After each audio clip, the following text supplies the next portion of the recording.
السلام علیکم سامعین، جو ہے لائف ہیلتھ کیئر میں خوش آمدید۔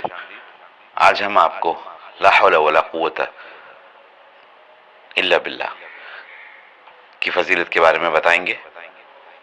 سیدنا ابو موسیٰ عبداللہ بن قیس رضی اللہ تعالیٰ عنہ بیان کرتے ہیں کہ نبی اکرم صلی اللہ علیہ وآلہ وسلم کے ساتھ ایک سفر میں تھے تو آپ صلی اللہ علیہ وسلم نے فرمایا، اے عبداللہ بن قیس، کیا میں تمہیں جنت کے خزانے میں سے ایک خزانے کے بارے میں آگاہ نہ کروں؟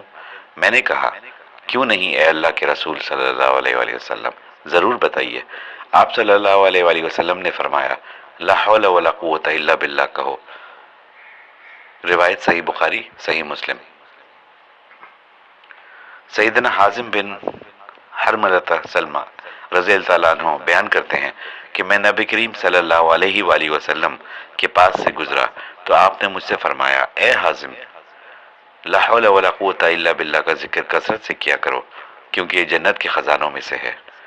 روایت سنن ابن ماجہ۔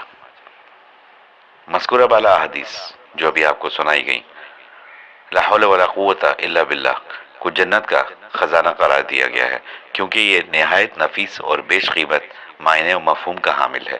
نیز ان کلمات میں اللہ تعالیٰ کی برتری کا اقرار و اظہار اور آدمی کی بے چارگی و بے بسی کا ثبوت بھی ہے کہ وہ اگر کسی گناہ سے اجتناب اور کسی خیر و بھلائی کے کام کو سر انجام دیتا ہے تو محض توفیق الہی سے ہے۔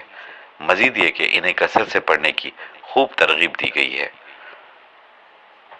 ہمارے چینل کو سبسکرائب کیجیے، اور ان سے بھی کہیں سبسکرائب کریں، اور یہ اچھی معلومات اور لوگوں تک بھی پہنچائیں جو آپ کے لیے کار خیر اور ثواب کا ذریعہ بنے۔